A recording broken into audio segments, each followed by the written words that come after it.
का धन्यवाद करें कि वो अपनी उपस्थिति में हमें लेकर आया। प्रभु का धन्यवाद करें, उसने अपने रूह से हमें भरा। प्रभु का धन्यवाद करें, प्रभु की महिमा करें, उसने अपनी आशीषों से हमें नवाजा। प्रभु का धन्यवाद करें, पिछले दिनों सुरक्षित रखा। प्रभु का धन्यवाद करें। Hallelujah, hallelujah, hallelujah, hallelujah, hallelujah, hallelujah, hallelujah, hallelujah, hallelujah. धन्यवाद हो पिता, धन्यवाद हो परमेश्वर। आपकी महिमा हो जीवित खुदावन, आपकी महिमा हो खुदावन, आपकी महिमा हो। आप जो ऊंचे पर विराजमान है, आप जो सर्वशक्तिमान है, आप जो दयालु, आप अनुग्रहकारी परमेश्वर है, आपका धन्यवाद करते हैं। हालेलुया। जीवित परमेश्वर का धन्यवाद करते हैं, जीवित परमेश्वर की महिमा करते हैं, जीवित परमेश्वर की महिमा करते हैं। Hallelujah, hallelujah, hallelujah, hallelujah, hallelujah.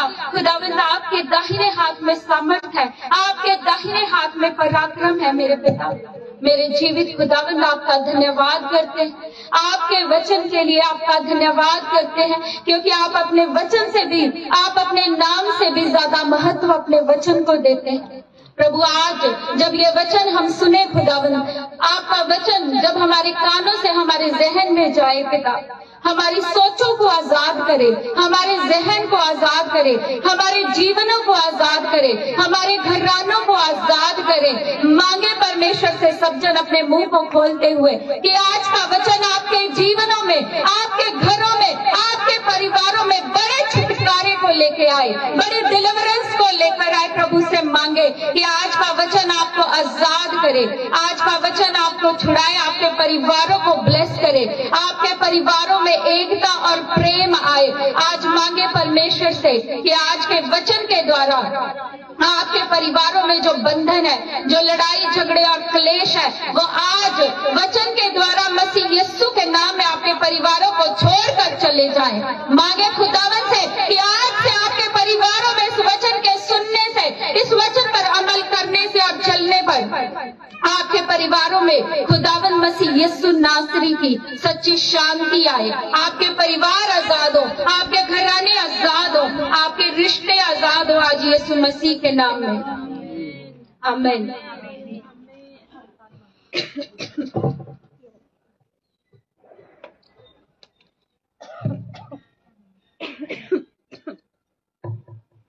आज का वचन कितने लोगों को मालूम है कि आज के वचन का टॉपिक क्या, शीर्षक क्या, कितने लोग जानते हैं? क्या है? फैमिली। आप जानते हैं कि शैतान की योजना क्या है? शैतान क्या चाहता है? परमेश्वर जिस भी चीज से प्रेम करता है, खुदावन जिस भी चीज से प्यार करता है, शैतान उस चीज को नाश करना चाहता है। परमेश्वर परिवार को, फैमिलीज को बहुत ज्यादा प्यार करता है। हालेलुया। परमेश्वर आपके परिवार से, मेरे परिवार से, हम सबों के परिवार से, हम सबकी फैमिली से परमेश्वर क्या करते हैं? प्रेम करते हैं। और प्रभु चाहते हैं हमारी परिवारों में क्या हो? खुदावंद की सच्ची शांति। लेकिन इसके उलट शैतान क्या चाहता है कि हमारे परिवारों में क्या हो? क्लेश हो, लड़ाई झगड़ा हो और परिवार टूट जाए। आज अभी जो प्रेजेंट सिनेरियो चल रहा है, सबसे ज्यादा जो अटैक्स हैं वो शैतान के, वो किस पे हो रहे हैं? फैमिलीज के ऊपर, परिवारों के ऊपर। अगर परिवार के अंदर 5 जन है, 5 की आपस में बिल्कुल भी नहीं बनती। घर के अंदर हर वक्त क्या है? लड़ाई झगड़ा, कलेश, रोना पीटना और दांत पीसना। अभी से रात दिन का ये हाल है। लेकिन परमेश्वर की योजना क्या है? प्रभु चाहता है हमारे परिवारों में, हमारे सदस्यों में एक दूसरे से क्या हो? प्रेम हो। तो हम वचन में जाएंगे, वचन को पढ़ेंगे। सबसे पहले हम शुरुआत एक बेस में आपको देना चाहती हूँ, आप मेरे साथ खोलेंगे 1 टाइमोथी चैप्टर नंबर 5 वर्स 8। 1 टाइमोथी, पहला तिमुथी, उसका 5वां अध्याय 8वीं आयत पढ़ेंगे हम।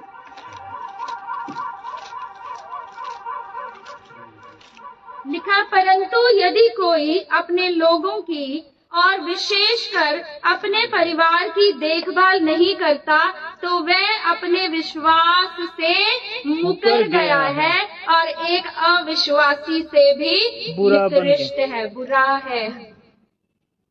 तो आज परमेश्वर का वचन क्या कहता है? जरूरी नहीं कि आप यीशु मसीह को जान गए तो आप विश्वासी हैं, या आप अगर खुदावंद को जानते हैं, यीशु मसीह को जानते हैं, आप कहते हैं हम क्रिश्चियन हैं, हम मसीह हैं, लेकिन आप अपने परिवार की देखभाल नहीं कर पा रहे, आप अपने हस्बैंड की देखभाल नहीं कर पा रहे, हस्बैंड अपनी पत्नी की देखभाल नहीं कर पा रहा, माता पिता अपने बच्चों की देखभाल नहीं कर पा रहे। इसका मतलब वचन क्या कहता है? 1 टिमोथी चैप्टर 5 वर्स 8 में वचन क्या कहता है कि तुम्हारा हाल किनसे बुरा है? अविश्वासियों से भी बुरा। इसका मतलब ये कि यदि आप अपने परिवारों की देखभाल करने में असमर्थ हैं या अपने परिवारों को संभालने में आप अयोग्य ठहरे हैं, असमर्थ हैं, तो आप चाहे यीशु मसीह को जानते हैं तब भी आप एक अविश्वासी व्यक्ति से भी बुरे हैं। आपकी हालत एक अविश्वासी व्यक्ति से भी ज्यादा खराब है। तो परमेश्वर क्या चाहता है कि हम कैसे हो, हम क्या करें? हम अपने परिवारों को देखभाल करें, हम अपने परिवारों में कैसे रहें? प्यार से रहें। इसके साथ दूसरा वचन हम पढ़ेंगे, उत्पत्ति की पुस्तक जेनेसिस 1 चैप्टर वर्स नंबर 28। लिखा, परमेश्वर ने उन्हें आशीष दी और उनसे कहा, फूलो फलो और पृथ्वी में भर जाओ और उसे अपने वश में कर लो और समुद्र की मछलियों तथा आकाश के पक्षियों और पृथ्वी पर चलने फिरने वाले प्रत्येक जीव जंतु पर अधिकार रखो। तो परमेश्वर ने सबसे पहले जिस व्यक्ति को बनाया उसका नाम क्या था? आदम। सबसे पहले व्यक्ति को परमेश्वर ने बनाया, उसका नाम था आदम। खुदावंद ने मिट्टी का एक क्या कहते हैं उसको, बुत, एक स्टैचू बनाया, उसमें परमेश्वर ने अपनी सांस फूकी और वो क्या बन गया? एक इंसान। और परमेश्वर ने जब वो आदम अदन की वाटिका में परमेश्वर ने उसे ठहरा दिया और वो दिन भर अपना काम करता रहता, लेकिन एक दिन परमेश्वर को एहसास हुआ कि आदम क्या है? अकेला। आदम क्या है? अकेला। तो आदम के लिए परमेश्वर ने सोचा मैं क्या करूंगा, इसके लिए एक उपयुक्त, अब यहाँ पर एक शब्द लिखा है हिंदी की बाइबल में, उपयुक्त, एप्रोप्रिएट, एक उपयुक्त सहायक बनाऊंगा। ऐसे ही नहीं परमेश्वर ने सोचा कि किसी को भी मैं, चलो ये बेचारा अकेला बैठा है तो चलो मैं इसको कोई ऐसे कोई जानवर, कोई चिड़िया, कोई तोता, मैना दे देता हूँ। परमेश्वर ने कहा मैं इसको कैसा सहायक दूंगा? उपयुक्त, जो इसके लिए क्या होगा? एप्रोप्रिएट होगा। तो परमेश्वर ने क्या किया? आदम को गहरी नींद में डाला और परमेश्वर ने उसकी पसली में से पसली निकाली, एक पसली निकाली और उसमें से आदम। लेकिन आदम ने उसका नाम क्या रखा? उस औरत का नाम रखा हवा। हमने अभी पढ़ा उत्पत्ति की आशीष दी, इसका मतलब कि परमेश्वर उनसे बहुत ज्यादा प्रेम करते थे। आदम और हवा से परमेश्वर बहुत ज्यादा प्रेम करते थे और प्रभु चाहते थे ये क्या हो? आशीषित हो, इनके ऊपर ब्लेसिंग्स आए, ये फूले फले बढ़े और ये क्या करे? तरक्की करे, बढ़ते जाए। इसी तरह से आज भी परमेश्वर की परिवारों के लिए योजना क्या है? हम कैसे हो? आशीषित हो, फलवंत हो, मल्टीप्लाई हो, बढ़ते जाए, फूले फले और पृथ्वी में फैल जाए। लेकिन इसके उलट शैतान क्या चाहता है हमसे? कि हमारे परिवार कैसे हो? खराब हो। परिवारों में आदम और हवा में कोई किसी किस्म की कोई आशीष, कोई प्रेम ना हो। तो शैतान का काम क्या है? परमेश्वर की योजना को क्या करना? खराब करना। वो हर चीज को डिस्टर्ब करना, उस हर चीज को खराब करना जिससे परमेश्वर क्या करते हैं? प्रेम करते हैं। हालेलुया। तो परमेश्वर सबसे अच्छी और भली बात क्या है कि प्रभु परिवारों से क्या करते हैं, आपके परिवार से। पहली चीज आपने याद रखनी है, आपके परिवार के अंदर चाहे इस वक्त कुछ भी चल रहा हो, लेकिन आपने एक बात याद रखनी है कि परमेश्वर आपके परिवार से प्रेम करते हैं। हालेलुया, जोर से एक बार हालेलुया बोलेंगे। सच में आपको इस बात में ईमान है, विश्वास है कि परमेश्वर आपके परिवार से प्रेम करते हैं, और प्रभु ने आपके परिवार को किस लिए चुना है? आशीषित होने के लिए, बढ़ने के लिए, फलवंत होने के लिए। Hallelujah, hallelujah. और हम सब लोग जानते हैं, बहनों को एक आयत बड़ी अच्छी लगती है। ये जो यंग लड़कियां हैं, इवन जिनकी एज थोड़ी बढ़ चुकी, वो बहनें भी इस आयत को सुनकर बहुत प्रफुल्लित हो जाती है, बहुत खुश हो जाती है। जब परमेश्वर ने क्या कहा कि मनुष्य क्या करेगा, आदम क्या करेगा, अपने माता पिता को छोड़कर अपनी पत्नी से मिला रहेगा, तो लड़कियां इतनी ज्यादा खुश हो जाती है, उनको लगता है कि अब ये सिर्फ किसका है, मेरा ही है। तो पहले ही जाते घरों के अंदर क्लेश और परिवारों के अंदर लड़ाई झगड़े क्यों बढ़ते हैं? क्योंकि परमेश्वर का, प्रभु का यहाँ पर ये कहने का अर्थ ये था कि उनके अंदर, एक हस्बैंड और वाइफ के अंदर क्या होना चाहिए, एक पर्सनल स्ट्रॉन्ग रिलेशनशिप, और बाकी रिलेशनशिप से थोड़ी सी सेपरेशन, एक अलग किस्म का रिलेशन। पर इसका अर्थ ये नहीं, माता पिता से अलग होने का अर्थ ये नहीं है कि आप जैसे ही शादी हुई एक लड़की क्या करे, जाते ही अपने पति को उसके माता पिता से अलग कर दे। इसका अर्थ ये कदापि नहीं है। रहते हुए एक हस्बैंड वाइफ की क्या है, एक अलग लाइफ है, उनका एक अलग सेपरेट पर्सनल, दोनों का एक दूसरे के साथ रिलेशनशिप है। पर इसका अर्थ ये नहीं कि प्रभु ने ये कहा कि मनुष्य क्या करे, अपने माता पिता से होना चाहिए अलग, एक सेपरेट रिलेशनशिप होना चाहिए। बट आज सबसे ज्यादा परिवार क्यों टूटते हैं, आपको पता है? बहुत सारी लड़कियां इसी वचन की आड़ लेके, इसी वचन का सहारा लेके क्या करते हैं, परिवार को तोड़ जाते हैं, और बेचारे माता पिता रोते रहते हैं, बूढ़े माता पिता पीछे बिलखते रहते हैं, क्योंकि वो औरतें या तो वो क्या चाहती है कि उनका घर क्या हो जाए, उनके माता पिता से सेपरेट हो जाए, अलग हो, रिलेशनशिप अच्छा होगा। क्योंकि अभी तक यहाँ पे परमेश्वर ने माता पिता को नहीं बनाया, परमेश्वर ने किसको बनाया है, आदम और हवा को।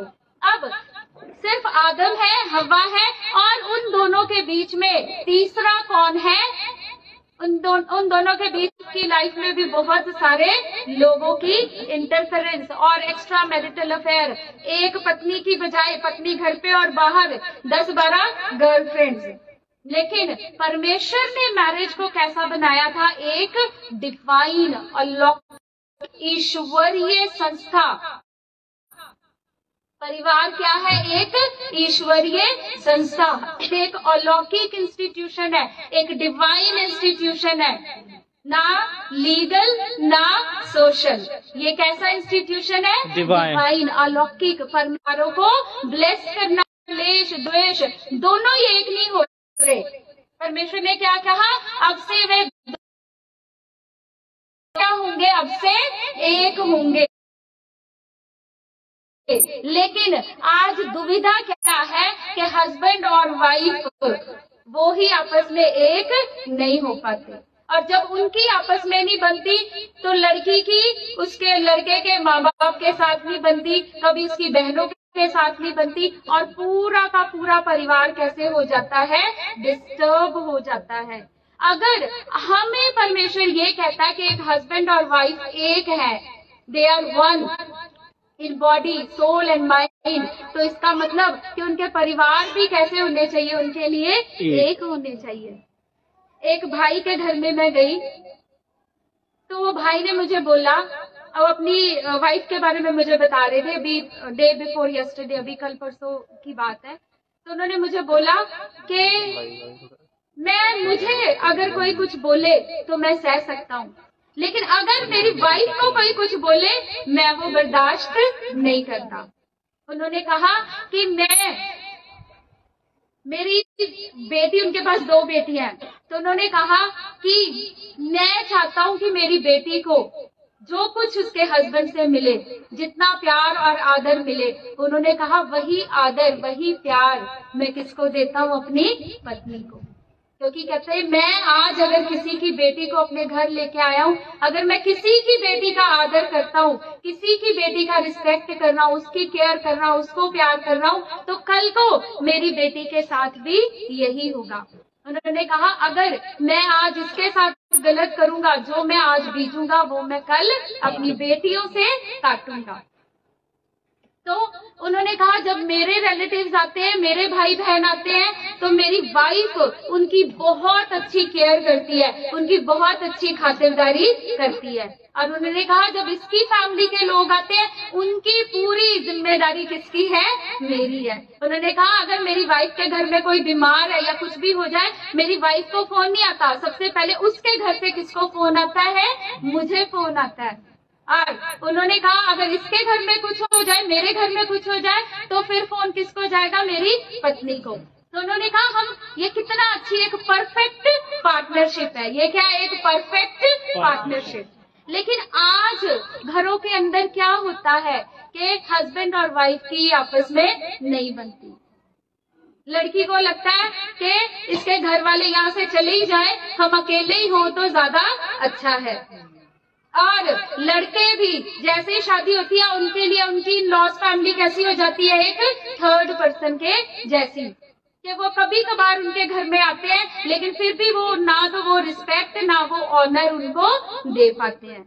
तो ये परफेक्ट पार्टनरशिप का उन्होंने मुझे एक बड़ा अच्छा मॉडल, एक बड़ा अच्छा नमूना बताया। उन्होंने कहा कि जब मेरे वाइफ के घर की बात आती है तो जिम्मेदारी किसकी है, मेरी। और उन्होंने कहा जब मेरे घर की कोई बात आती है तो जिम्मेदारी किसकी है, मेरी वाइफ की। Hallelujah, hallelujah.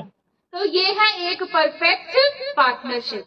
तो सबसे पहले हमने याद रखना है कि हस्बैंड और वाइफ को परमेश्वर ने किस लिए चुना है, एक होकर रहने के लिए। तो एक आप कब रहेंगे, एक पति और पत्नी एक होके कब रहते हैं, जब उन दोनों के बीच में तीसरा एक व्यक्ति होता है।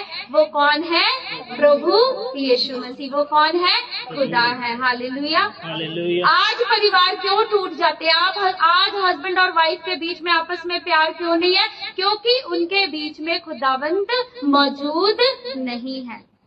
अगर खुदावंद हमारे रिश्ते में मौजूद है तो हमारी लाइफ कैसे चलेगी, बिल्कुल ही बैलेंस्ड चलेगी। तो हमारा जीवन कैसे चलेगा, बिल्कुल बैलेंस्ड। तो हस्बैंड और वाइफ कैसे रहेंगे, एक होके रहेंगे। हालेलुया। आइए हम वचन में से पढ़ेंगे आगे।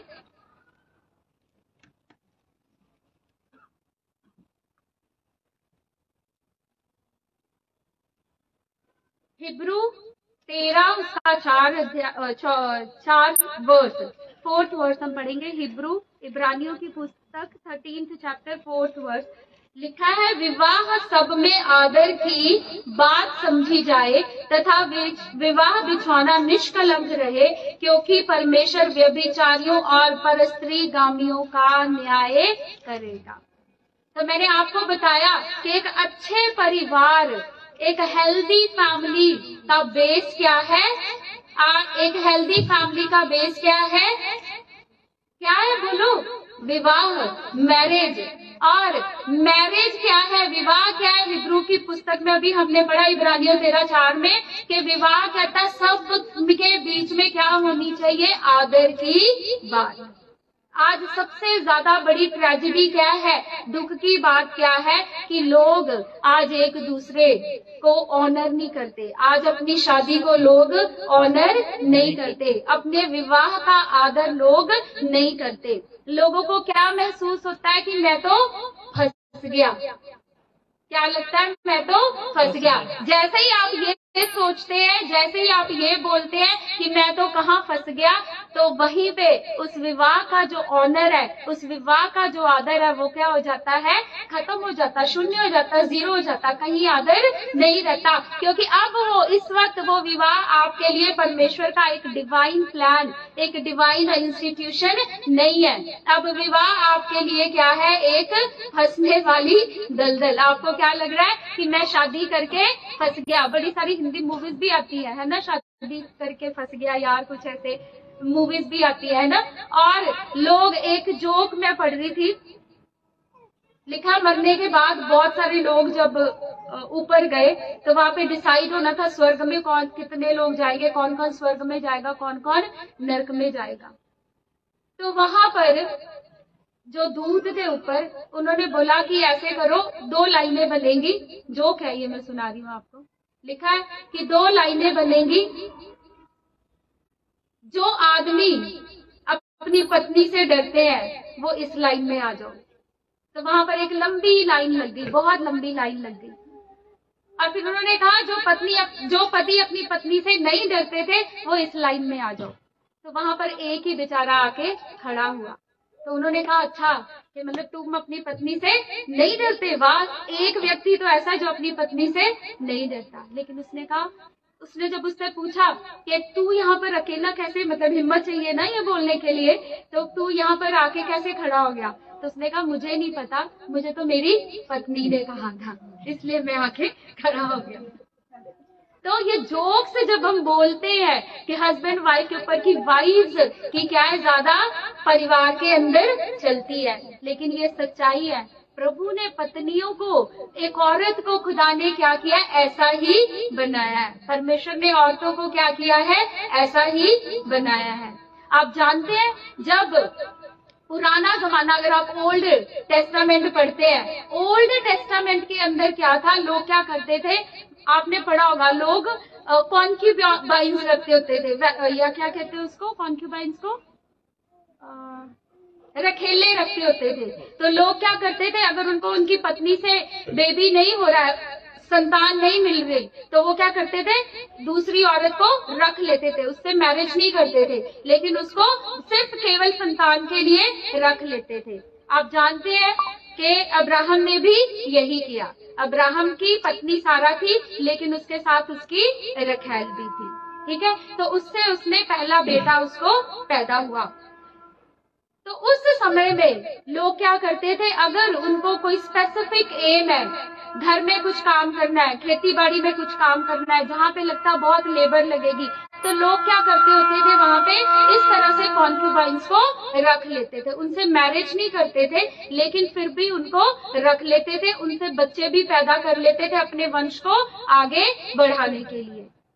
लेकिन परमेश्वर ने जब सारा को हाजिरा तंग करने लगी, चिढ़ाने लगी, क्योंकि उसके औलाद हो गई, सारा के औलाद नहीं थी, तो जब उसने यहोवा परमेश्वर से कहा, तो यहोवा खुदा पाक ने अब्राहम से क्या कहा कि तू किसकी सुनना, सारा की सुनना, जैसा वो तुझसे कहे वैसा ही करना। अब अब्राहम सोच सकता था, मुझे तो इतनी मुश्किल से क्या मिली, एक औलाद मिली, लेकिन परमेश्वर ने उससे क्या कहा, तू किसकी सुनना, सारा की सुनना।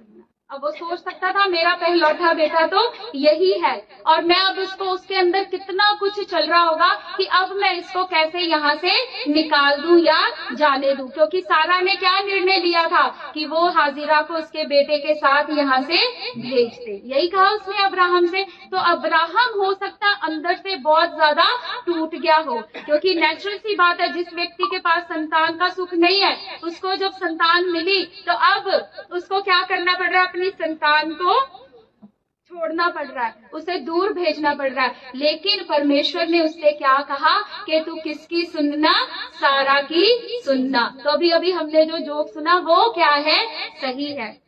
हर व्यक्ति के लिए परमेश्वर क्या चाहता है कि वो किसकी सुने, अपनी पत्नी की बात को वो सुने और उस पे क्या करे, अमल करे। और जैसा जैसा सारा ने कहा उसी तरह से उसने क्या किया, अपने पहलौठे पुत्र को हाजिरा के साथ वहां से विदा कर दिया। हालेलुया।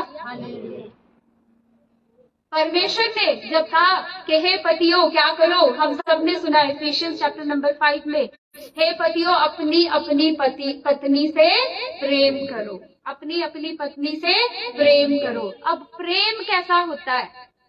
प्रेम कैसा होता है?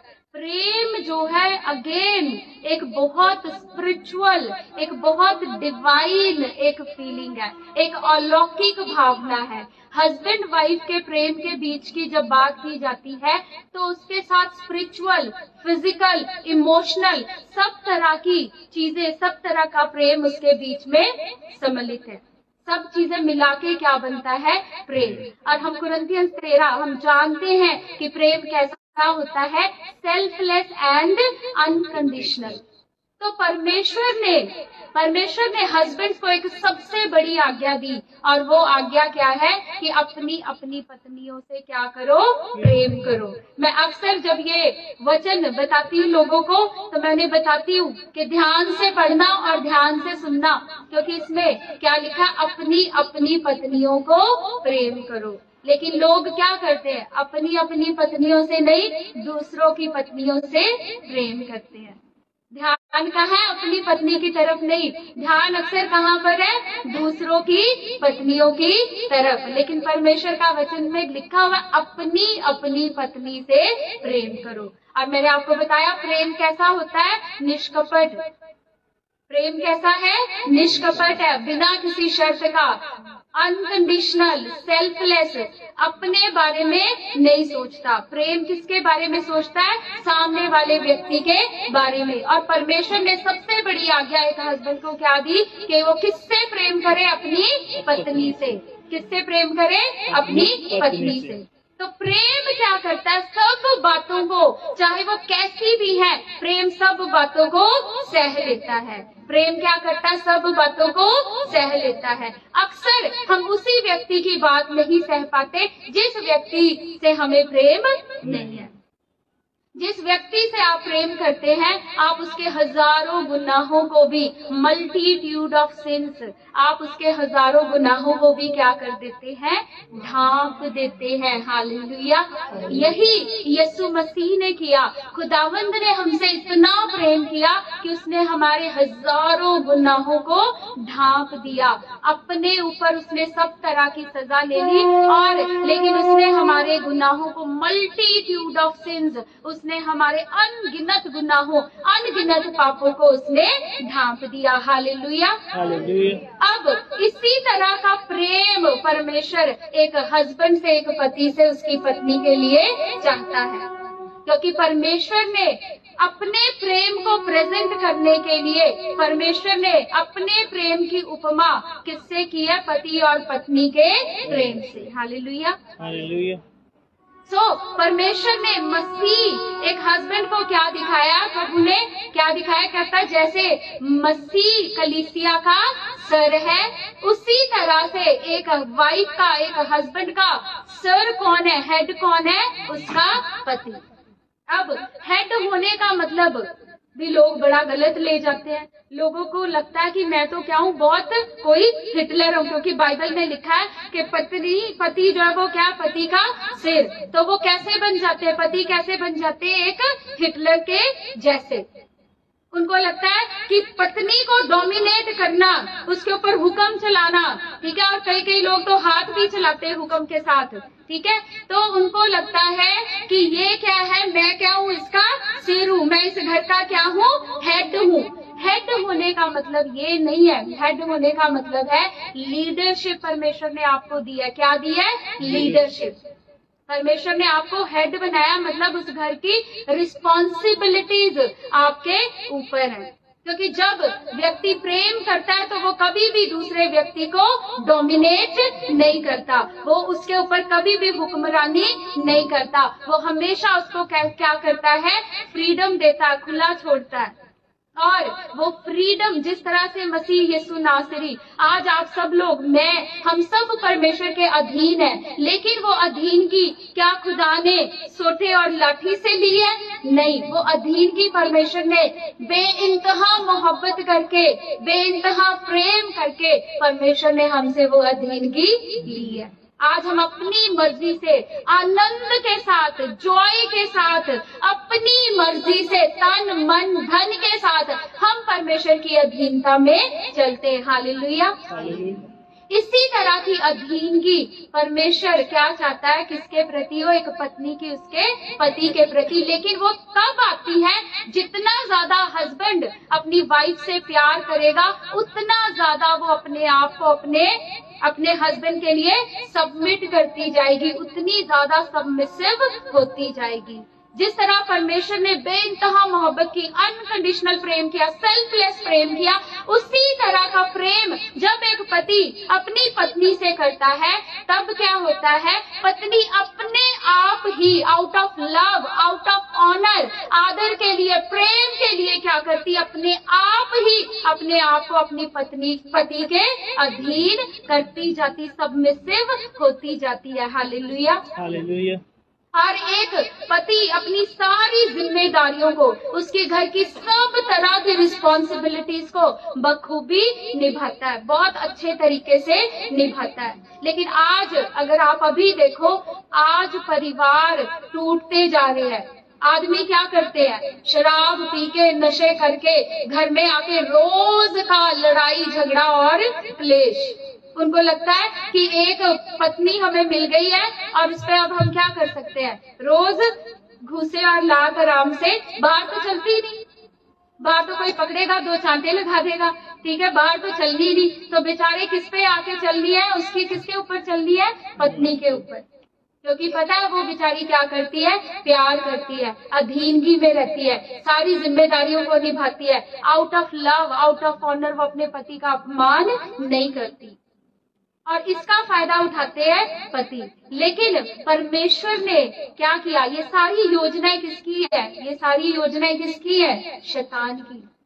ये डेविल की प्लानिंग है, ये समझना पड़ेगा। ये शराब पीना, अल्कोहल, ये डेविल ने एक ऐसा कांटा लोगों के जीवन के अंदर रखा है कि उनको ड्रग्स लेते, बड़े बड़े जो ड्रग्स आप यूज करते हैं लोग, वो तो उनको लगता है नशा है। लेकिन सबसे बड़ी दिक्कत की बात है कि शराब उन्हें लगता ही नहीं है कि वो नशा है। वो मानते ही नहीं शराब को, नशा ही नहीं मानते ही नहीं लोग कि शराब सबसे ज्यादा खतरनाक नशा है। इंसान अपना होश खो देता है, अपने सेंसेस खो देता है, वो अपनी फैमिली के अंदर क्या कर रहा है उसे कुछ भी पता नहीं चलता। और फैमिलीज आज क्या है? बहुत ही ज्यादा डिस्टर्ब्ड है। अगर इंडिया के अंदर अभी फिर भी थोड़ा बहुत बचाव है, लेकिन अगर आप वेस्टर्न कंट्रीज की बात करो, स्पेशली अमेरिका की, तो वहाँ पे फैमिलीज बिल्कुल ही स्पॉइल्ड है। फैमिली सिस्टम वहाँ पे खत्म होता जा रहा है, फैमिली इंस्टीट्यूशन वहाँ पे खत्म होता जा रहा है। वहाँ पे सिंगल पेरेंट्स को बहुत ज्यादा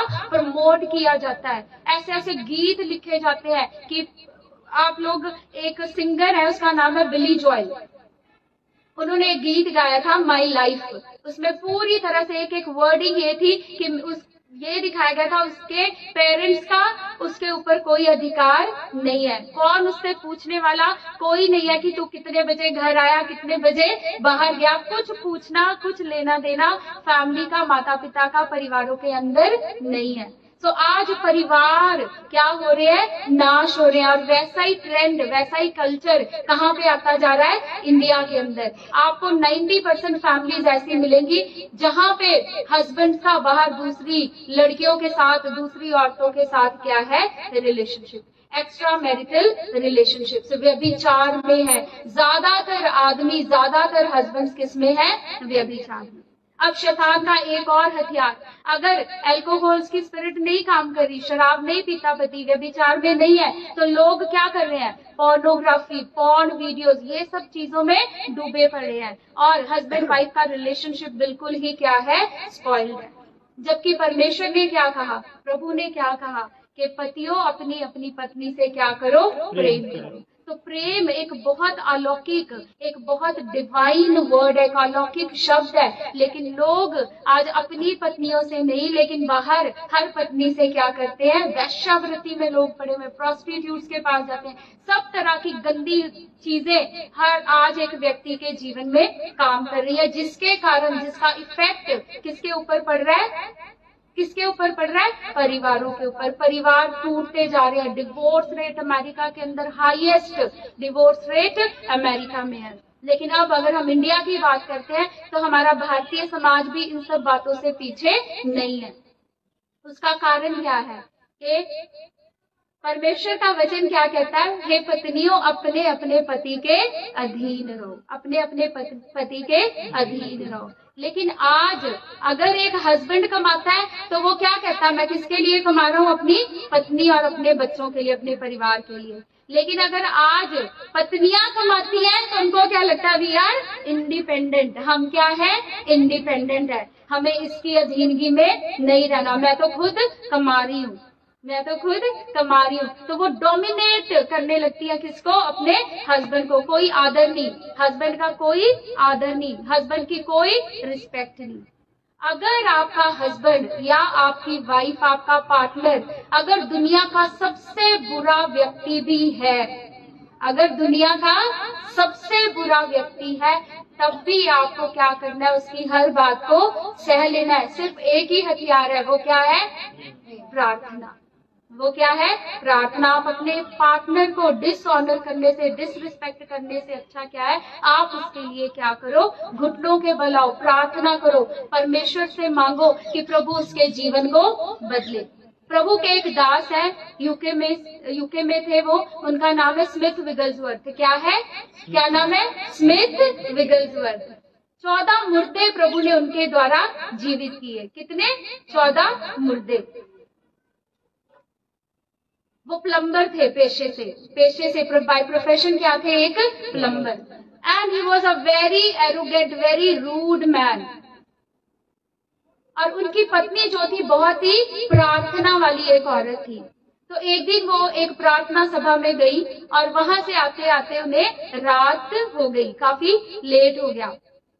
तो जब उन्होंने दरवाजा खटकाया तो स्मिथ विगल्सवर्थ ने दरवाजा खोला। सर्दी का मौसम था, यूके में स्नोफॉल हुई थी, बहुत सर्दी। तो उन्होंने जैसे गेट खोला, उन्होंने अपनी पत्नी से कहा, तू इतनी देर तक जहाँ थी वहीं जाके सो, मैं तेरे लिए दरवाजा नहीं खोलूंगा। और वो वहीं पीछे पोर्च में बैक साइड पे सो गई। और स्मिथ विगल्सवर्थ भी जाके अपने कमरे में सो गए। और जब वो सुबह उठे तो उन्हें याद आया कि मेरी पत्नी के लिए मैंने दरवाजा नहीं खोला, वो तो इतनी ठंड में बाहर ही सोई है। उन्होंने जाके जल्दी से दरवाजा खोला। जैसे उन्होंने दरवाजा खोला तो वो उनकी पत्नी अंदर आई और बोली, गुड मॉर्निंग स्मिथ, ब्रेकफास्ट में क्या बनाऊं? हालेलुया। और अपनी पत्नी की इस नम्रता को देखते हुए, इस विनम्रता, इस हम्बलनेस को देखते हुए स्मिथ विगल्सवर्थ टूट गए, ब्रेक हो गए। और उसके बाद उन्होंने प्रभु का इतना काम किया कि उनके द्वारा खुदावंद ने 14 मुर्दे जीवित किए। हालेलुया। तो ये एक पत्नी के प्रेम के अंदर क्या है? ताकत है, शक्ति है। एक वाइफ चाहे तो वो अपने स्वभाव के साथ, परमेश्वर का वचन भी यही सिखाता है कि अपने चाल चलन से, अपने कैरेक्टर से उसको ऑनर, ये नहीं सोचना। ज्यादातर लोग की पंजाबी के अंदर लै ये आदर दे योग्य है, लै सिस्टर जी जिन्हों कह दो कि सिस्टर जी तुसी अपने हस्बैंड नूं प्यार करना, इदा नहीं करना, ठीक है, कुछ भी करदा, सिस्टर जी तुहानू पता नहीं वो किदां दा वा। पहले सवाल ये, तुहानू पता ही नहीं वो की कुछ करता है ना। सो वो कुछ भी करे, लेट हिम डू, वो कुछ भी करे, आपका फर्ज है अपने हस्बैंड को ऑनर करना, उसको रिस्पेक्ट करना, अपनी हर रिस्पॉन्सिबिलिटी को संभालना। और एक ही आपका काम है कि परमेश्वर के आगे उसके लिए प्रार्थना करना। आप प्रार्थना करेंगे तो आपके जीवन को, आपके चाल चलन को देखते हुए, वचन को बिना जाने बिना पढ़े भी आपके पति का जीवन बदल सकता है। Hallelujah, hallelujah. अगर आप चाहें, अगर स्मिथ विगल्सवर्थ की पत्नी की नम्रता और उसकी हम्बलनेस ने अगर उसको पिघला दिया और परमेश्वर के इतना करीब ले गई कि उसके द्वारा प्रभु ने 14 मुर्दे जीवित किए, तो आपके हस्बैंड के साथ भी परमेश्वर कुछ ऐसा ही कर सकते हैं। हालेलुया। लेकिन आज होता क्या परिवारों के अंदर, हर एक लड़की को लगता है मेरी अपनी लाइफ है। अगर कईयों को लगता है मैं अपने हस्बैंड से ज्यादा पढ़ी लिखी हूँ, मैं इससे ज्यादा अच्छी जॉब कर रही हूँ, और वो क्या करने लगती है, अपने हस्बैंड को बिल्कुल तुच्छ, बिल्कुल नीच, कोई रिस्पेक्ट, कोई ऑनर, कुछ भी नहीं रह जाता। जबकि परमेश्वर क्या कहता है, कायदे से तो खुदावंद का वचन यही कहता है कि परिवार के अंदर पति क्या है? अपनी पत्नी का सिर।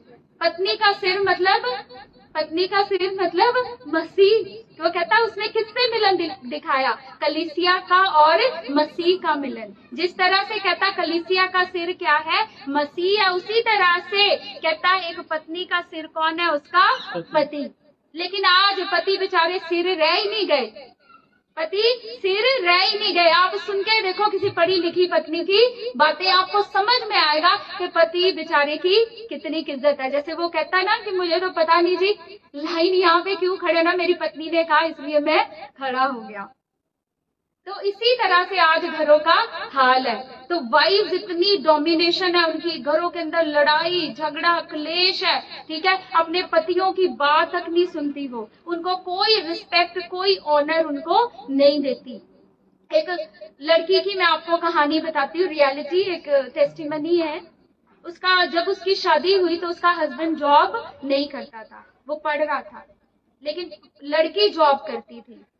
तो उसने देखा कि मेरा पति जॉब नहीं करता लेकिन मेरे पास जॉब है। अब अगर आपने शादी की है तो आपने सब कुछ सोच समझकर जानकर ही तो शादी की। जब उसने देखा कि मेरा पति जॉब नहीं करता, उसको लगा कि मेरा पति कल को जब मेरी सैलरी आएगी तो वो किससे पैसे मांगेगा? मुझसे पैसे मांगेगा, ये मुझे अच्छा नहीं लगेगा। उसने क्या किया? अपना एटीएम निकाल के अपने पति के हाथ में दे दिया कि जब भी सैलरी आए सारा कुछ, क्योंकि वो कौन है? घर का हेड। इस तरह की पत्नियां भी, जैसे स्मिथ विगलसवर्थ की पत्नी थी, ऐसी पत्नियां भी आपको मिलेंगी। उसने जाते ही अपना एटीएम किसके हाथ में दिया? अपने हस्बैंड के हाथ में। और सारी इनकम अब किसके हाथ में है? हस्बैंड के हाथ में।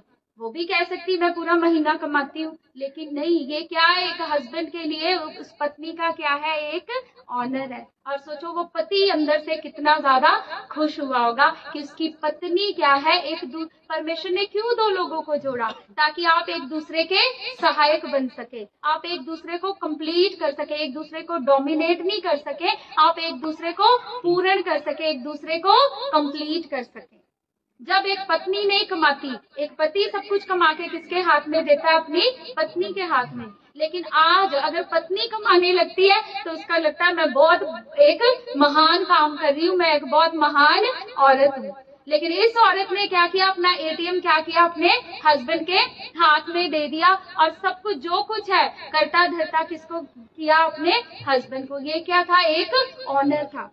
ये क्या था? एक ऑनर। तो यही, इसी को हम ऑनर बोलते हैं, इसी को हम क्या बोलते हैं? सबमिशन बोलते हैं, कि अपने पति के अधीन रहना। ये नहीं कि आज आप कमा रहे हो तो आप क्या बन के बैठो, आप अपने हस्बैंड को कुछ ना समझो, तुच्छ समझो। ऐसा वचन कभी भी नहीं सिखाता। वचन के अनुसार हेड, सिर कौन है? हस्बैंड है। और पत्नी जो मर्जी हो जाए, दुनिया इधर से उधर पलट जाए, वो प्राइम मिनिस्टर क्यों ना बन जाए, लेकिन एक पत्नी की ये ड्यूटी है। वचन ये कहता है कि उसको अपने पति की रिस्पेक्ट करना लाजमी है। उसको अपने पति की, अपने हस्बैंड की रिस्पेक्ट करना उसके लिए लाजमी है, चाहे वो दुनिया का सबसे बुरा इंसान भी क्यों ना हो। उसका अगर चरित्र अच्छा है, उसका अगर कैरेक्टर के अंदर हम्बलनेस है, नम्रता है, दीनता है, तो एक दिन उसका पति भी अपने आप ही बदल जाएगा। आपका काम सिर्फ क्या है? प्रार्थना करना। आपका काम क्या है? प्रार्थना करना। अब परमेश्वर जब कहता है दोनों के बीच में एकता, यूनिटी की बात करता है, तो इसके साथ ही ना तो हस्बैंड के माता पिता उन दोनों की लाइफ में इंटरफेयर करें, अगर करेंगे तो क्या होगा? तब भी दोनों के बीच में कॉन्फ्लिक्ट्स एंड क्लैशेस होंगे। अगर इन द सेम वे अगर लड़की के माता पिता करेंगे दोनों के बीच में इंटरफेयर, तब भी दोनों के बीच में कॉन्फ्लिक्ट और क्लैशेस लाजमी ही है, तब भी दोनों की आपस में नहीं बनेंगी। तो वचन सिर्फ इतना कहता है कि अपने माता पिता का क्या करो? आदर करो। Honour your father and mother.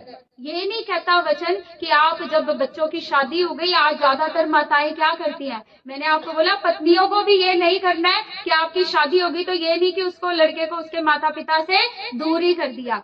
लड़कियों को भी ये नहीं करना और माता पिता को भी ये नहीं करना कि उनकी हर बात के, उनकी लाइफ के बीच में क्या करें? इंटरफेयर करें।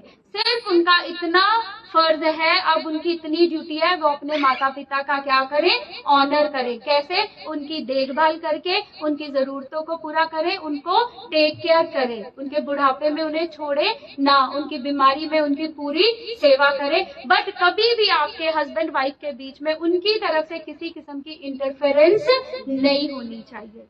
अगर परमेश्वर के वचन के अनुसार अगर आपकी हस्बैंड और वाइफ की आपस में नहीं बनती, आप और 10-10 लोगों की सुनते हो, मैं सच में कहती हूँ कभी भी नहीं बन पाएगी। इसीलिए परमेश्वर ने अब्राहम से क्या कहा, तू सिर्फ किसकी सुनना, सारा की सुनना, और जो वो तुझसे कहे वही करना। अगर आप 10 लोगों की सुनोगे, आपकी हस्बैंड और वाइफ की आपस में कभी भी नहीं बन पाएगी। आपको हमेशा किसकी बात सुननी है, एक दूसरे की। अगर एक मैरिज अच्छी होगी, हेल्दी होगी, तो फैमिली अपने आप ही अच्छी होगी। फैमिली में अपने आप ही क्या होगा, पीस होगा। फिर आज एक और बड़ी समस्या घरों में पाई जाती है, सास और बहू की बिल्कुल ही नहीं बनती।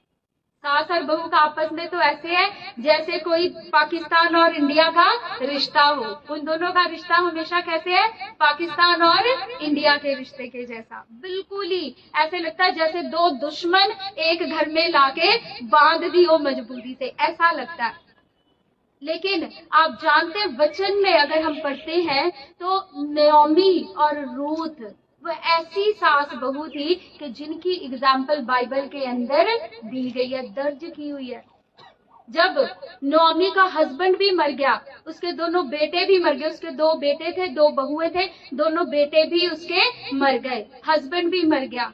तो नोमी ने अपनी दोनों बहुओं से कहा कि तुम लोग अभी क्या हो, जवान हो। एक का नाम ओरपा था, दूसरी का नाम रूथ था। उन्होंने कहा तुम अभी दोनों जवान हो, यंग हो, तो तुम ऐसे करो, अगर अपने घर लौटना चाहती हो तो लौट जाओ। तो ओरपा ने क्या कहा, फटाफट से अपने सास के पैर छुए होंगे, गले लगाएगा, जो भी किया, और फटाफट अपने घर निकल गई। लेकिन रूथ ने कहा कि आज से तेरा घराना, कहती मेरा घराना है, तेरे लोग मेरे लोग होंगे, तेरा परमेश्वर, कहती मेरा परमेश्वर होगा। ये था रूथ का प्यार उसकी सास के लिए। हालेलुया।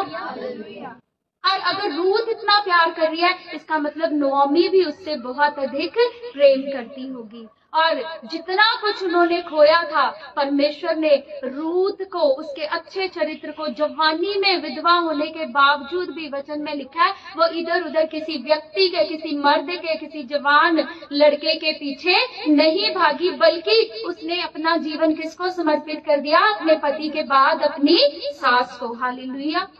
लेकिन आज हर एक लड़की को क्या लगता है कि उसकी सास क्या है, उसकी सास क्या है, उसकी सबसे बड़ी दुश्मन।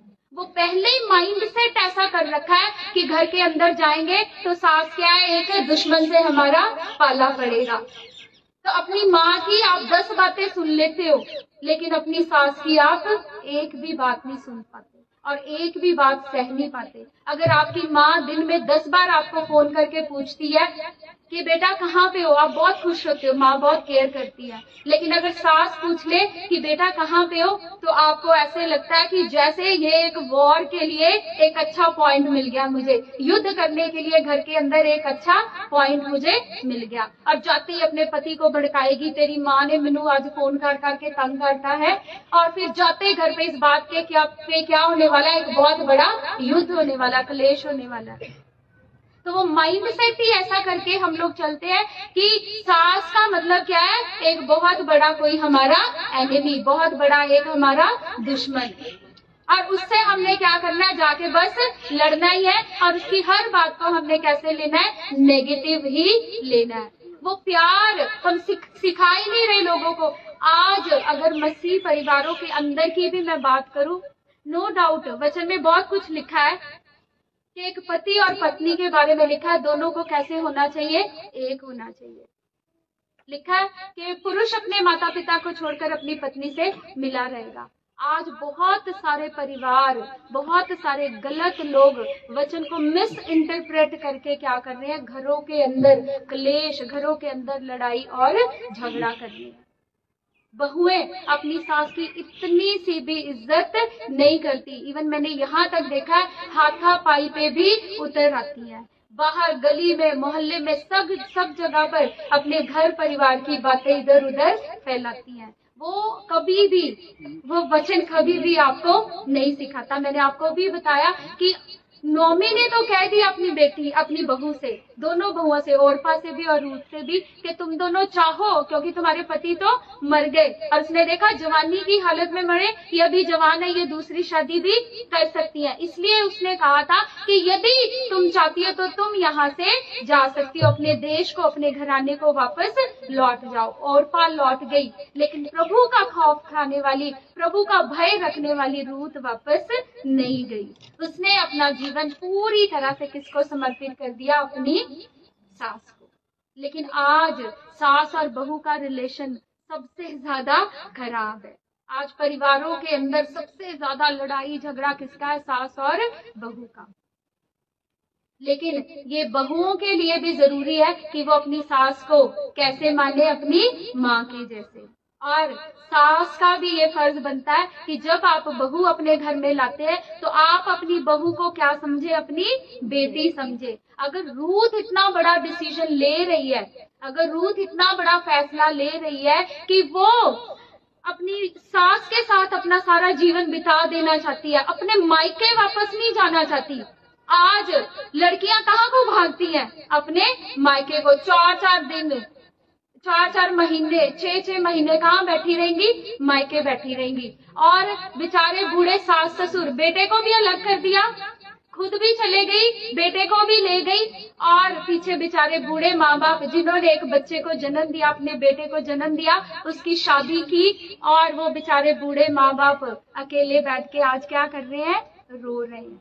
ये हाल है आज मसीह परिवारों का। और लोगों की बात नहीं कर रही, किनकी बात कर रही हूँ? मसीह परिवारों की बातें आपको बता रही हूँ। ये सारी जितनी बातें हमने अभी तक की, ये सारी किन परिवारों की बातें हैं? मसीह परिवारों की। मतलब बाकी लोगों में और हमारे मसीह परिवारों में कोई भेद, कोई फर्क आपको नजर नहीं आएगा।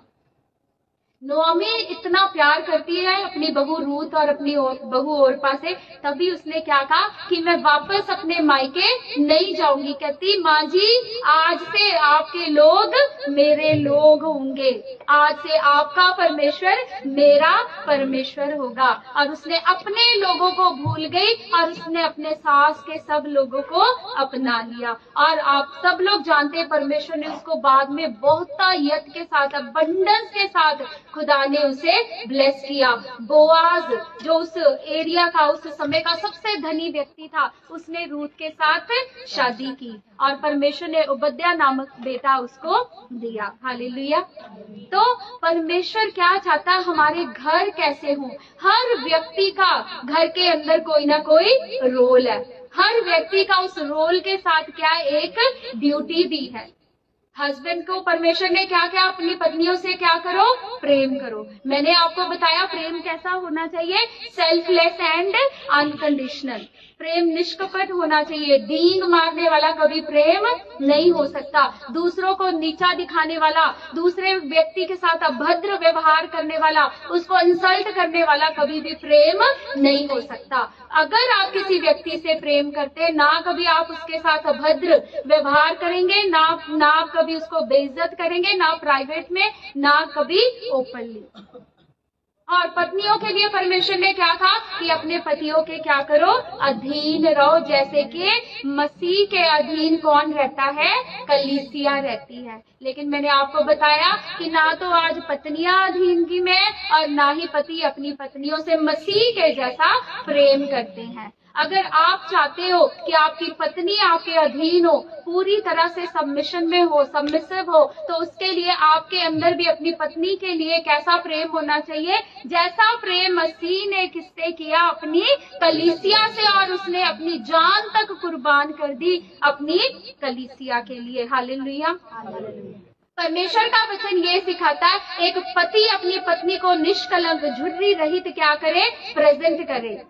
लेकिन आज आप एक पति के पास बैठ जाओ, उसके पास किसी की और चुगलियां नहीं है, उसके पास अपनी पत्नी की बुराइयां करने के लिए एक बहुत लंबी लिस्ट है। वो उसको और कुछ नजर नहीं आता, वो सारा दिन किसकी बुराइयां कर सकता है? अपनी पत्नी की। होल डे उसके पास एक लंबी लिस्ट है। वो अपमानित करता है, वो अपने ही शरीर को, अपनी ही बॉडी को क्या करता है? दूसरों के सामने अपमानित करता है, नंगा करता है। जबकि परमेश्वर की नजरों में, खुदावंत की दृष्टि में ये सब क्या है? गलत है। प्रभु क्या कहता है कि पतियों अपनी पत्नी से क्या करो? प्रेम करो। कैसा प्रेम? कहता जैसा प्रेम मसीह ने किससे किया? कलीसिया से किया। और पत्नियों के लिए क्या सुझाव है कि वो क्या करे? अपने पति के अधीन रहे।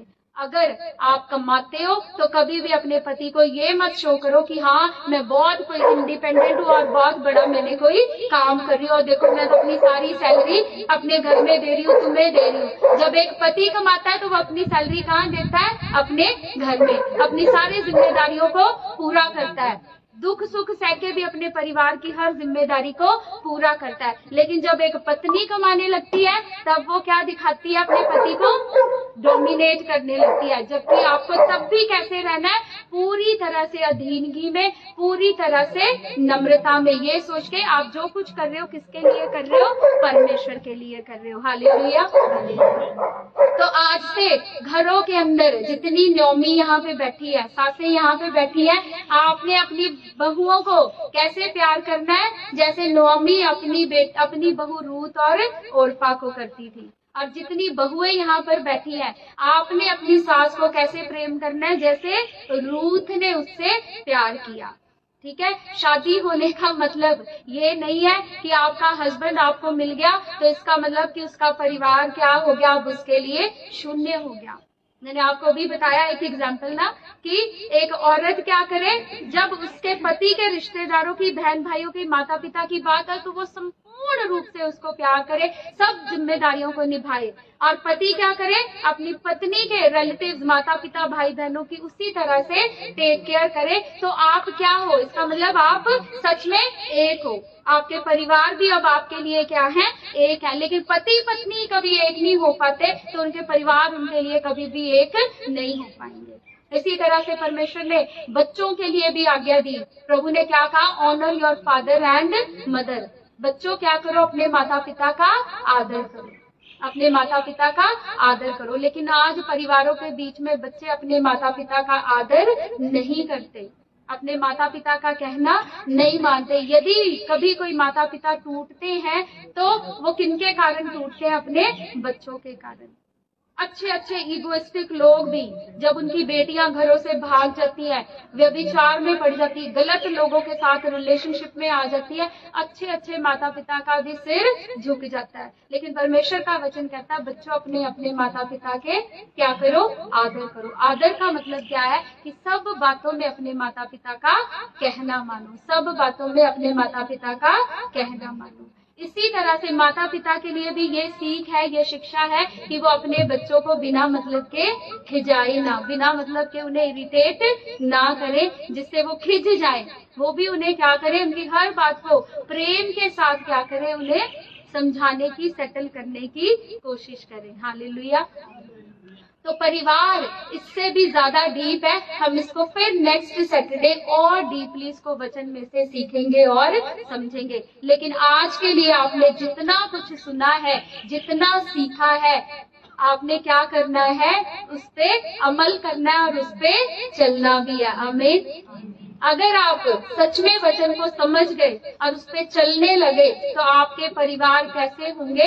जैसा कि परमेश्वर की योजना है। परमेश्वर की योजना क्या है? आशीषित परिवार, ब्लेस्ड फैमिलीज। तो परमेश्वर की आशीषें आपके परिवारों के अंदर, आपकी मैरिज के अंदर, आपके बच्चों के अंदर आपको नजर आएंगी। तो आप सबने आज से क्या करना है? पतियों ने क्या करना? अपनी पत्नी को प्रेम करना है। कैसा प्रेम? जैसे मसीह ने किससे किया? कलीसिया से किया। और पत्नियों ने क्या करना है?